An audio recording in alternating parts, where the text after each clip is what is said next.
Hello, once again. My name is Dr. Fred Douglas Smith, Jr. I am professor of public theology and director of the Center for Leadership in Public Theology at Houston Graduate School of Theology. And our show, The Bright Spots, is really a show about public theology, but it's not public theology as oftentimes practiced. Most public theologians are social ethicists, and it is used public theology to critique culture and society for sake of critique. I use public theology a little bit differently. Let's go to the slides now. Public theology as a practical theology. Practical theology it has several number of theologians that I work with most of the time. Those are Robert Lithicum, who wrote a book, The City of God, The City of Satan, The Biblical Theology of Urban Church, and Building the People of Power, is one of my primary theologians. Another is John Perkins, Beyond Charity, A Call for Christian Community Development. It's another very important person for me. A very important New Testament scholar that I use is Walter Wink, Engaging the Power. He wrote a trilogy, Naming the Powers, Engaging the Powers, and so forth. A very, very important piece of work. Another is one of my mentors, Robert Franklin, who is president of Morehouse University, was professor of ethics at Candler School of Theology and Emory University. And he wrote a book that I thought was very important called Another Day's Journey, or Crisis in the Village, where he really talks about the public pastor and the public theologian in the South American context, in the South African context. Another very important text that I've used, I was professor of urban ministry at Western Theological Seminary, was Harvey Kahn and Manuel Ortiz, Urban Ministry, the Kingdom of God, the City of God, and the People of God. One of my colleagues that I worked with at Pittsburgh Theological Seminary was by the name of Ronald Peters, who wrote an important book, Urban Ministry and Introduction. And myself, as you've been hearing in the number of shows, I'm using a book that I'm in the process called To Create the Beloved Community. And most of the work that I do here is really based upon this work in progress. And you are helping me as I develop this work called To Create the Beloved Community, a Practical Theology for Public Theology. So let's go forward. Now, some of the scriptural basis for public ministry in public theology that I use, one is Isaiah 58:12, repairs of the breach, restore of the streets. And that's really the role of a public theologian, is one who looks at who works with to prepare the broken down infrastructure of our community, our social and spiritual infrastructure that has results in what we see in the streets today, the violence, the drug abuse, and all kinds of inhumanity to man that King talked about. Another is one of my favorite is Jeremiah 29:4-7, to seek the shalom of the cities. One of the ways we repair the breach that Isaiah talks about with the destruction of our cities and our communities and our public spaces is to seek the shalom, to pray for the city, to build the city. And much of what I do in public theology and public ministries really builds around the concept of shalom.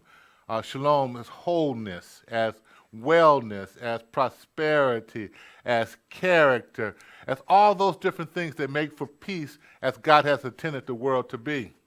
Another point is Zechariah, which gives a vision of what the city should look like once shalom comes about. And that is cities that are filled with boys and girls that are playing there, and old people who sit upon their porch, and we're able to watch over the children, and it's like the streets sometimes of our youth that we talk about, a long time ago. Another is Revelations, and that's the final vision, the New Jerusalem coming down from heaven, where God himself and the Lamb himself will sit upon the throne in the middle of the city, and there'll be a river, a crystal river running from the throne, and on each side of the city you will see trees that will grow up, the trees of life, whose fruits for the healing of the nation. These are some of the basic concepts around public theology. And so the task that we talk about in public theology is to restore the streets. That is, to rebuild the broken down social and spiritual infrastructure of our community. That's a big task. Another is to seek shalom. That is through comprehensive community development, to build houses, to plant gardens, to build up families, or important tasks, and also to mobilize, social and spiritual capital, and to create, of course, the beloved community based upon a basis of biblical love and justice for all God's people, and God as a resident citizen in the New Jerusalem that's come about. So, public theology as a practical theology refers to an understanding of the divine-human encounter that ultimately results in a social order that reflects an egalitarian behavior. This is from Ronald Peters, a book that I mentioned before. To result in an egalitarian metropolis, which for me is to create the beloved community. So there are two perspectives that we can look at in a public theology. Now, not all public theology is the kind of theology that I preach. There's a public theology that's from a bottom-up perspective, which I work from, but there's also a top-down public theology that we often see people in political office or who are the custodians of the status quo, so to speak. So the scripture norms, traditions, reasons are the sources of our theology. However, what the real source is, for me, the important source, not the only source, but the important source is experience in the public square or public spaces, is the norm of which these sources evaluate as a practical Christian theology. Let me say that again.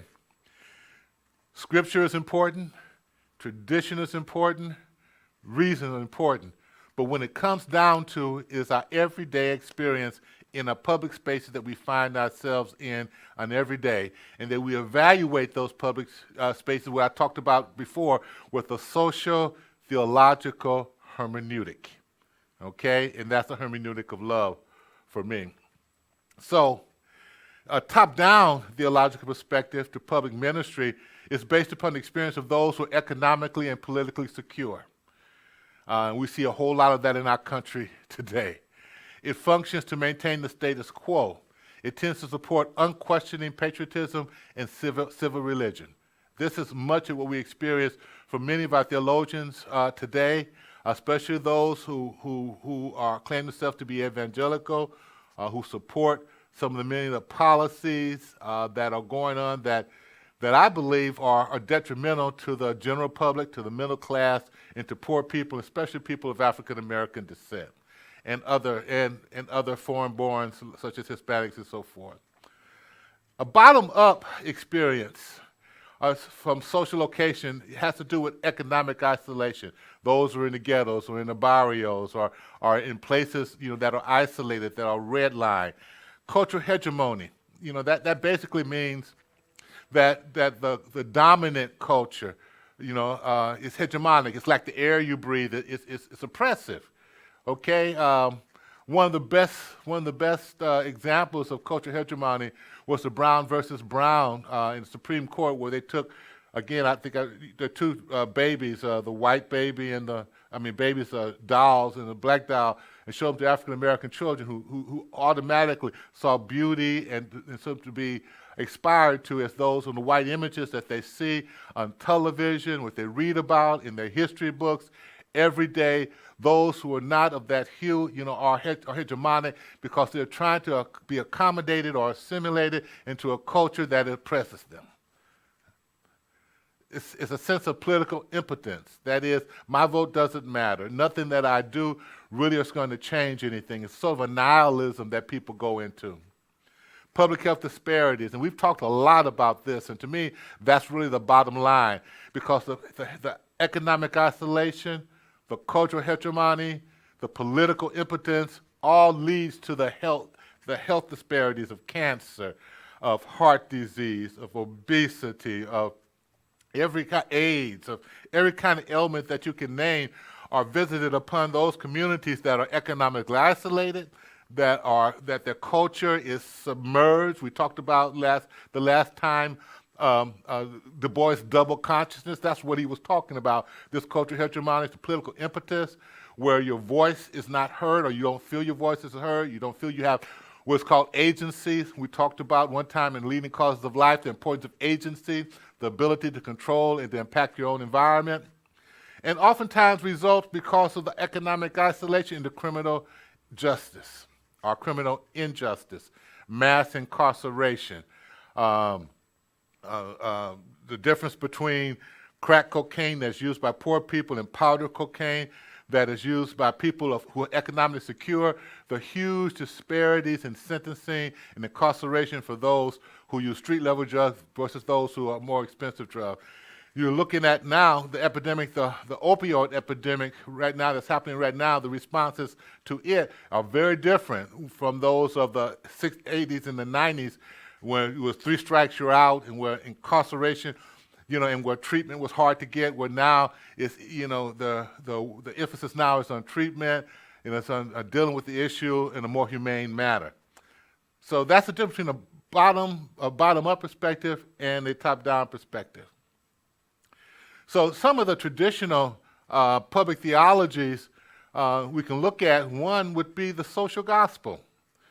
The social gospel in the immigrant settlement houses and unionism and that took place at the turn of the century with Walter Rauschenbusch and others was a public theology. It was a theology that looked at Jesus Christ's social ministry, not just the transformation of the individual going to heaven after you die, receiving eternal life, but what happens to the poor right now on earth right now? The feeding of 5,000, the healing of the sick, of people right now. That was a social gospel. The political comments that Jesus Christ made about Caesar and about taxes and those sorts of things. Another one that's closer to us, is the African American experience, the experience of slavery and oppression in this country. The abolitionist movement and the civil rights movement were all based upon a bottom-up tradition of public theology. So when we talk about the vision that we're trying to achieve, and I use the term beloved community, and another term that Ronald Peters used, one of my colleagues, is egalitarian metropolis, which refers to a social, political, spiritual context that is preoccupied with justice, a mutual affirmation of persons, ecological uplifting and safe, and where love and respect are the order of the day. To me, that's the definition of the beloved community and the 5 principles that I laid out previously, my understanding of the social theological hermeneutic of our culture. This is a good representation of that. So, the bottom approach to public theology or public ministry has to do with social, economic, and political vulnerability. It has to do that it addresses those who are the most vulnerable in those 3 aspects of social, political, and economic. It's also a praxis of faith beliefs. Now, I use these big words because I'm a professor, but I try to break them down to you the best I can. Praxis has to do with action and reflection. It has to do with a kind of knowing that builds societies and cultures. So a praxis of faith belief in implementation of strategies that addresses injustice and systemic toleration of inequities. Okay?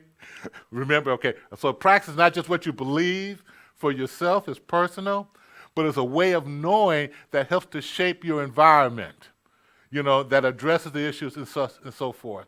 So it is expressed through the words of faith in God that are socially, economic, and politically of the people that were people with their backs against the wall. That's a reference to Howard Thurman, by the way. Get the name of the book right now. The disinherited, Jesus of the disinherited, talks about those with their backs against the wall.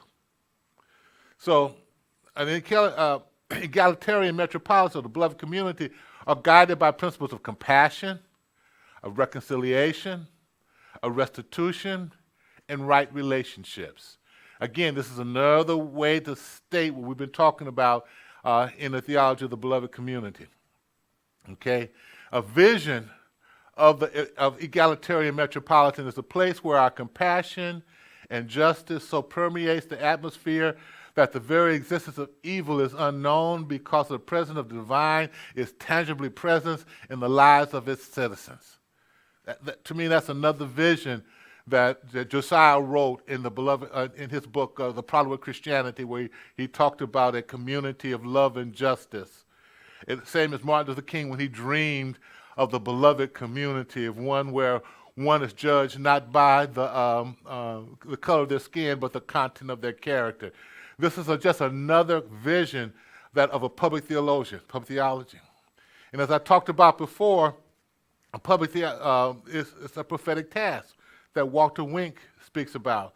That is the prophetic task in the times of unraveling of hopes, to declare the unimaginable, to assert the rationality of unthinkable, to call people to a new hope, not grounded in the past, but in sure faith that God is about to do the impossible.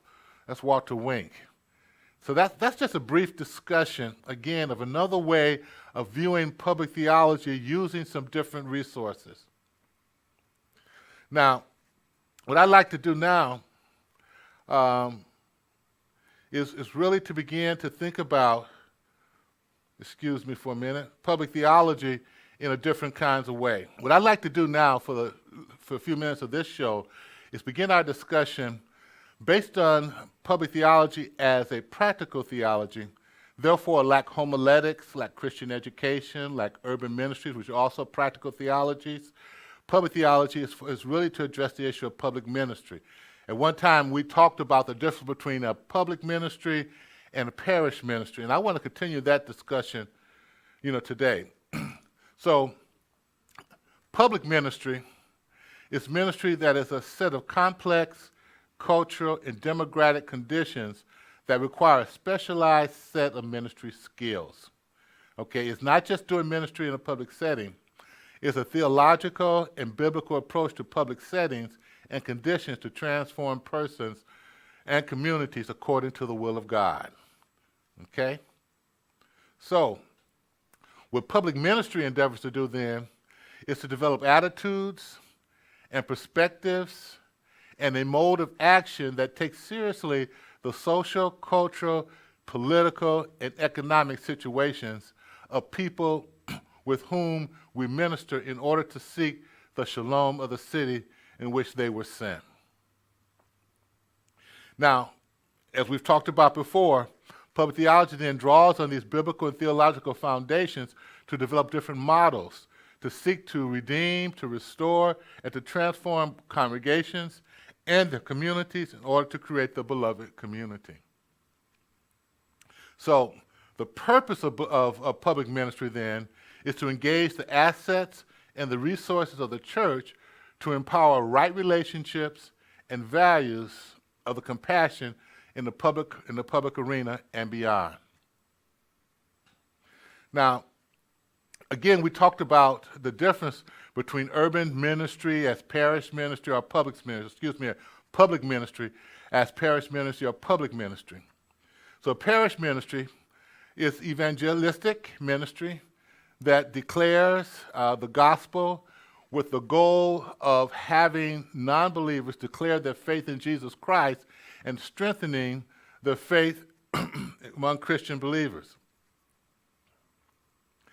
Among Christian believers in both corporate and personal forms. Now this is very important part of ministry that most in all congregations should be involved in. But what we want to focus on is public ministry. And this has to do with service and public advocacy activities that seek to address particular justice issues and ethical challenges in society with no expectation of response of faith in Jesus Christ from the beneficiaries of their activities. In other words, it's public ministry is not the same as evangelical ministry. When we do public theology, we are trying to help to shape the culture in our society according to our own eternal beliefs, not to make folks believe like us, but to have our values count, our voices count in the public sphere, not only in public debates, but also in how we shape public policies, how we shape our criminal justice system, how we create the healthcare system, which we've talked a lot about, on these shows in the past, how we begin to shape our culture and society that will benefit everybody, not just Christians, but everybody within our culture. It's a competition of ideas, and we are in that competition for our vision of what the culture and what the society should look like. Not a Christian culture, but an egalitarian culture. A culture where love is the hermeneutical ethic. It's the social, theological hermeneutic of love to transform our community. So then, there are a number of ways in which public ministry is done. And you've seen some examples of that on our show, and there'll be others. And so I want to set this framework so you understand the purpose of the guests that we have on our shows and what we're trying to achieve in our public ministry or our public theology. So one is service. That is direct service to those who need within and without our congregation. Those are our food banks, our clothing closets, our AIDS ministry, our health ministries, our health fairs, all those things that we do. Advocacy, that is raising the public awareness of concerns of injustices and ethical issues in society, issues of racism, issues of mass incarceration, issues of fair living wages. Those are all things that are based upon our theological hermeneutics. Development, and that is facilitating the capacity of the community to take care of itself independent of outside services and advocacy. And to me, that is the bottom line. What we want are communities of agency. That is, communities that are able to control, impact their own environment, to create jobs for themselves, to build homes for themselves, to create healthy families, to grow their own food. That's Jeremiah 4-7, that we seek the shalom of every community. Not that we're going to do for them at public service. Sometimes that's necessary and needed. Not just so we can advocate for them. Sometimes they need a voice to advocate, for them. But also to empower, or not to empower, but to help to build the capacity of organizations to use their own power. Because every community has power. Sometimes, most of the time, it's dormant power, it's unrecognized power. So what we want to do is help to build, what Lichticum will talk about, is to build the people of power. And that's community organizing. So there are 5 levels of community activities, that we want to look at when we talk about public ministry based upon public theology. One is basic charity. This comes from John Perkins' book, Beyond Charity. Basic charity, and that's important, is to give. Sustained support. So not just to give to folks who ask for you on the street or to give out charity, but how to sustain them over time. That's mostly what our social welfare system does. Our social security system, our Medicare, those are all sustained support. In our churches, in our communities, in our society, as a public theologian, we need to support that. Social service delivery, and that is many of our churches deliver counseling or deliver other kind of social service, what they call case management, to help folks get back on their feet. There's a program called Circles Out of Poverty, where churches adopt families or adopt schools and deliver the kind of social services they need in order to go.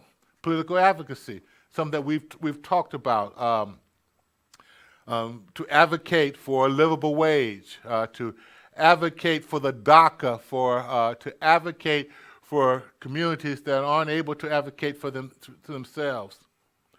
But comprehensive community development includes all these things, and is one of the goals of public theology, especially as in Jeremiah 29, 4-7, is a comprehensive community development that includes economic development, to develop the businesses in the community, and includes environmental development. All those things, are tremendously important. So the basic values then, of public theology that we want to continue to lift up and to develop are these. One, and this comes from, again, Ronald Peters' book, on urban ministry, but I think it's good for all ministries. One is theism. That is the belief in the one God.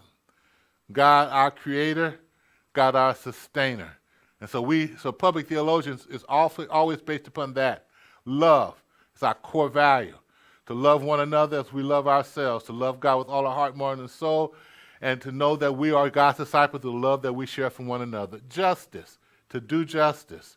Right relationships. Community, to build community and to build relationships. Creativity, and that is to be creative in the work that we do and so forth. Reconciliation, to bring folks together once again. These are the core values of public ministry and public theology. Thank you very much. And the next time we come together, we're going to continue to talk about public theology, but I'd like to continue to give you some more concrete examples of what a public theology or public theological approach would be. So thank you very much for joining our show today, and I hope you have a greater understanding now of what public theology is and what public ministry is.